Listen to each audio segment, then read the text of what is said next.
मेरे प्यारे विद्यार्थियों, हमारे इस नॉलेज हब में पुनः आपका स्वागत है। आइए आज हम कक्षा 10वीं के हिंदी कुमार भारती के 12वें पाठ गज़लें इसका अध्ययन करते हैं, जिसके कवि हैं अदम गोडवी। इनका जन्म गोंडा उत्तर प्रदेश 1946 में हुआ।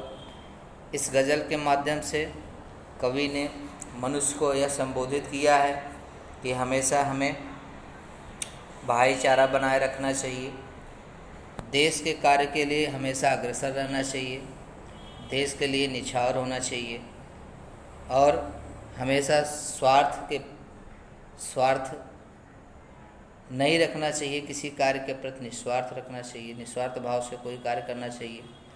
तभी आप निरंतरता आप में उन्नति बनी रहेगी, आपका विकास होता रहेगा।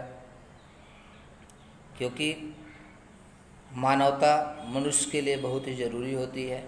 वही इसमें बच्चों जो है कवि ने दर्शाया है गज़ल के माध्यम से। चलिए गज़ल का हम अध्ययन करते हैं।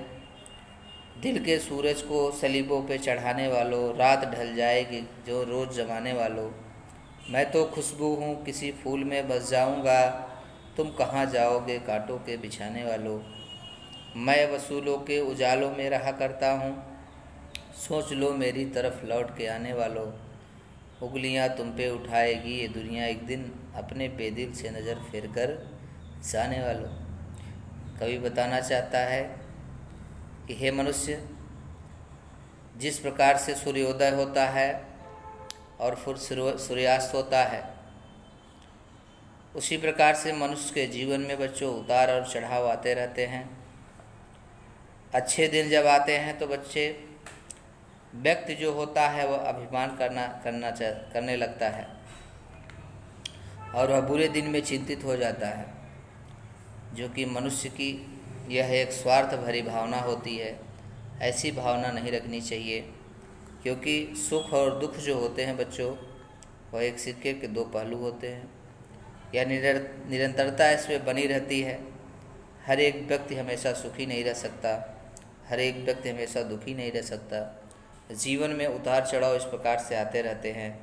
जिस प्रकार से सुबह होती है और शाम होती है, उसी प्रकार से मनुष्य के जीवन में भी बच्चों उतार चढ़ाव आते रहते हैं। कवि कह रहा है कि जिस प्रकार से एक व्यक्ति जो होता है वह अच्छे कार्य के कारण वह फूल की तरह एक दूसरे फूल में क्या होता है, अपना सुगंध भर देता है। वह हमेशा सम्मानित रहता है, पूरा देश उसे जानता है, पूरा समाज उसे जानता है, क्योंकि वह एक अच्छा कार्य करता है, अपने कार्य के लिए जाना जाता है। वहीं दूसरा व्यक्ति जो है गलत कार्य करता है और गलत कार्य करके दूसरे को दुख पहुंचाने वाला, वह कभी भी सुखी नहीं रहता। वह निश्चित है कि उसे भी दुख का सामना करना पड़ता है। यदि आप दूसरों के लिए कांटा बिछाएंगे तो निश्चित है कि आपके लिए कांटे बिछाए जाएंगे और आपको भी वही समस्या सहनी पड़ेगी। इसीलिए फूल बनिए, कांटे बनने की कोशिश मत करिए। यह अदम गोडवी ने अपने इस गज़ल के माध्यम से बताना चाहा है। तीसरी पंक्ति में बताया है कवि ने कि मैं वसूलों के उजालों में रहता हूँ, सोच लो मेरी तरफ लौट के आने वालों। सिद्धांत, वसूल माने होता है बच्चों सिद्धांत। हमेशा हमें सिद्धांतवादी बनना चाहिए। एक सिद्धांत हमारा होना चाहिए और उस सिद्धांत अगर आपका अच्छा है तो आपको हमेशा एक नई ऊंचाई प्राप्त होगी। आप उजाले की ही तरफ जाएंगे, कभी भी आपको दुखी नहीं होना पड़ेगा। आपको किसी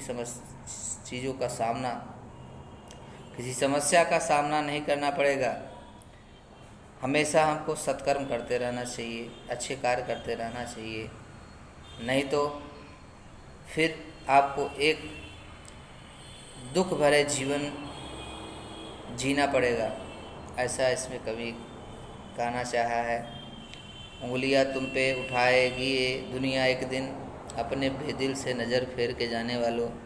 हे मनुष्य, यदि तुम्हारी मृत्यु भी हो जाएगी, अगर आपने बुरे कार्य किए हैं तो निश्चित है कि यह दुनिया जो है आप पे उंगलियां हमेशा उठाती रहेगी। आपको हमेशा इन समस्याओं का सामना करते रहना पड़ेगा। इसीलिए इस संसार में रह कर के कुछ अच्छे कार्य करिए, जिससे व्यक्ति आपकी ईमानदारी, आपके श्रम पर जो है विश्वास करे, जिससे लोग आपको जाने के बाद भी आपका नाम होना चाहिए। ऐसा तुमको कार्य करना चाहिए। तो बच्चों जो है इस प्रथम गज़ल में कवि ने इस प्रकार से समझाया। अगले गज़ल में हम आपको दूसरे गज़ल का जो है भावार्थ स्पष्टीकरण देने वाले हैं बच्चों। तो इसी प्रकार से आप देखते रहिए हमारे इस वीडियो को, जिससे हम आपको और ज़्यादा से ज़्यादा जानकारी अगले गज़ल में आपको दे सकें। तो आज के लिए इतना है बच्चों, धन्यवाद।